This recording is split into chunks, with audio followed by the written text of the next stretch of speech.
Hi, I'm Ashley Smith and welcome to Nature in the Hills. I love pancakes for breakfast, especially with pure maple syrup. But a lot of folks don't know where maple syrup comes from. So today we have Fink here with us, our Nature Center programmer and maple syrup expert, to explain to us about the maple sugaring process. Hi Carol, how's it going? Oh, it's going just great. It's a perfect day for syruping today. Yeah, nice sunny day. Yep. Nice sunny day, and also our weather is perfect. We've had frozen nights, and today it's above 40 and the sap is flowing. It's just beautiful. Awesome. So will you tell us just a little bit about what maple sugaring is, kind of the process Sure. of the sap turning into syrup? Oh, I'd be glad to. See, all trees have sap. In the wintertime, the sap is stored in the roots of the trees. You start getting this warm weather days, and the sap actually starts to rise up in the tree against gravity. You get a cold night and the sap comes down, you get a warm day. The job of the sap is to rise to the very top of the trees to nourish the buds that are going to grow into leaves. Mother Nature is kind and generous enough to give us a small amount that we can use to make maple syrup.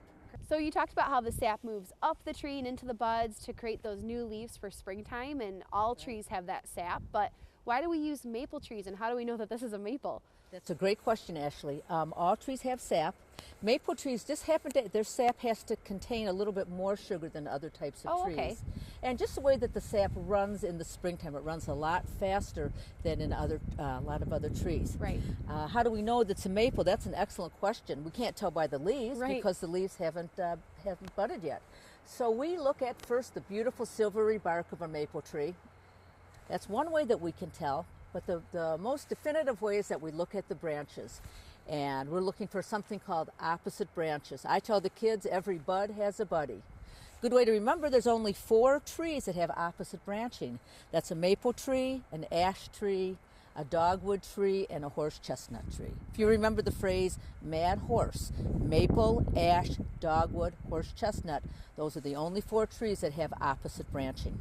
Great. So that's how we tell. Plus we want our tree to be about the size of our bucket, at least 12 to 14 inches in diameter, Right. which, by the way, takes about 40 years for a tree to mature to grow that big. So you want to use a more mature maple tree then? Yeah, at Okay. least 40 years old. So when you tap into the tree to access the sap, does it just kind of pour out looking just like maple syrup? Oh, that goes back to old native legends. Well, here's a tree that I tapped just yesterday. I'll hold the Oh, bucket okay, if you want to great. slide the... Sure.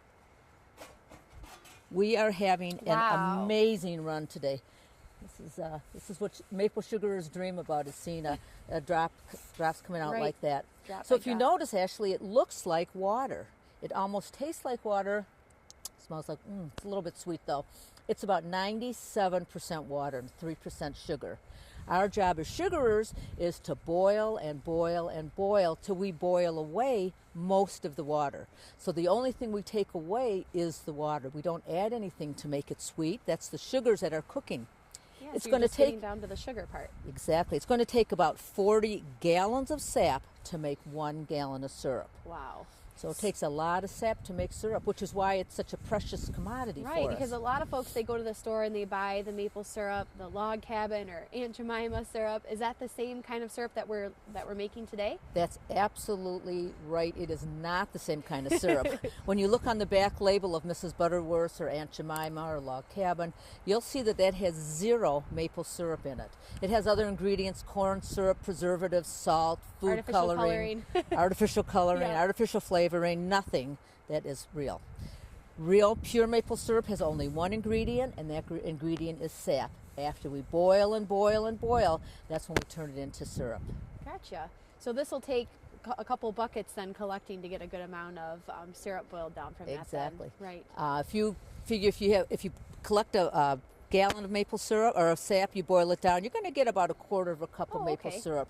But it will be the best maple syrup you've ever put on Like your liquid pancakes. gold. Liquid gold. That's just So what we call it. So when is the best time to collect sap from a maple tree? That's a great question. Best time is early spring. It's one of the ways that we celebrate spring, when we have frozen nights and thawing days. And last night was the perfect below freezing. It was in the 20s. Today sunny and 40. So you can Right. see how great the sap Dripping is out flowing. pretty quick. Yeah. Right. It's probably taken a day to fill this bucket. It's running beautifully Right. today. Well, a lot of folks too don't realize how easy it is to actually tap their own maple tree and make their own maple syrup. So why don't we walk through the process of how to tap a maple tree and how we Excellent. collect the sap. It's fun, it's easy, and if you're lucky enough to have a maple tree in your backyard, it's larger than 12 inches around, you can also make your own maple syrup, and you will never see spring the same. It's really That's a great. wonderful thing to do. Great. Well, let's go find a tree that we can Oh, tap. that sounds great. Let me get my tools. Okay, great.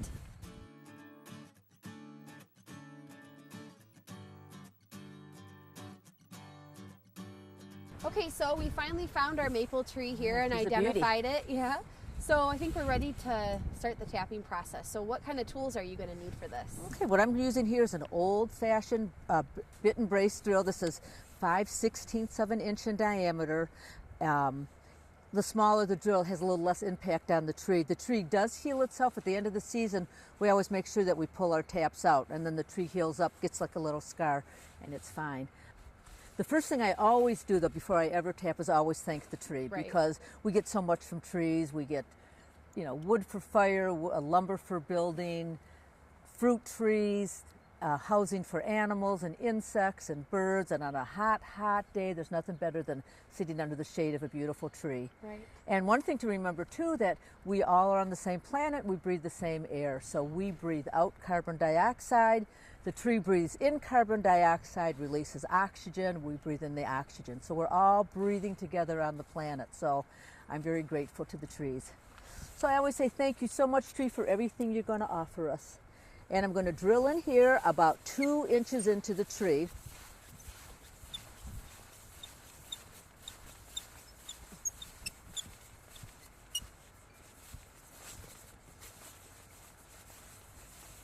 There you go. And I'm going to... Great. And folks can use power drills for that too, right? They can.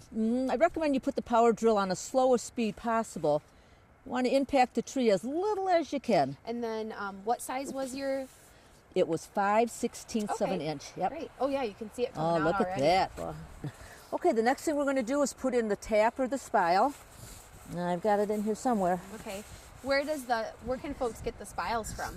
We sell them right here at our nature center, or we use a local supplier called Sugarbush Supplies, located in Mason, Michigan. Great. And they've got everything you could ever think of for tapping and caring well for your maple trees.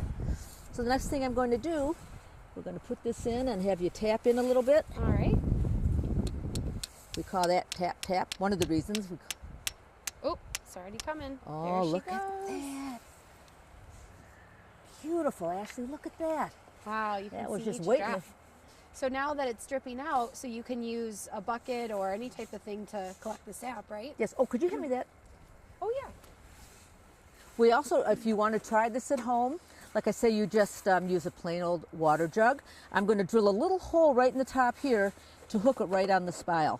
So this is how you can tap your own trees at home. Once you fill your gallon bucket here, you can put it in the refrigerator. Because the sap has some sugar in it, it will spoil. So you want to keep it in the Right. refrigerator till you're ready to start boiling down. And we've got information on how to boil your sap down in your very own kitchen or on your barbecue. So gallon water jug like that, Or a if you have bucket. a handy bucket. And this hooks right on here. Oh, this is just beautiful. Let's see. Let's listen. Can you hear the sound?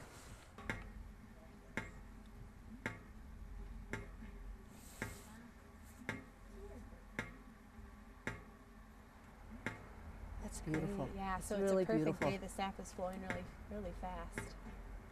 So why do you need a Is lid a for your lid. bucket? A couple good reasons. One, to keep out our deer, keep out local insects and animals. But more important, what the lid does is keep out any rain and snow. Because remember that when the sap comes out of the trees, it's about 97% water. So if we have any additional ice and snow or rain, it's just going to add more water to our Dilute it mix. some more, so you have to boil it even longer. Yep. How long do you have to boil it before it gets Oh, turned that's a into good syrup? question. Several hours. You can boil it at home on your stove, and like I say, there's a whole, we can provide some more information on how to boil it down, but it's going to take a couple good Okay, hours. so long process. But you will It's never, worth it is, and you'll never see spring the same. It's really a beautiful way to celebrate the season. So if folks want to learn more about how to tap their own maple trees or where syrup comes from, they can visit us at the Nature Center, or you do some live demonstrations in the month of March. We do two of them, and maybe even more in the coming years. That sounds great. Yeah, we're getting to be known as sugarers out here at Heritage Park and in Farmington Hills, and we're so proud of our beautiful trees. Thank you so much, Carol, for coming on the show today and teaching us all about maple sugaring.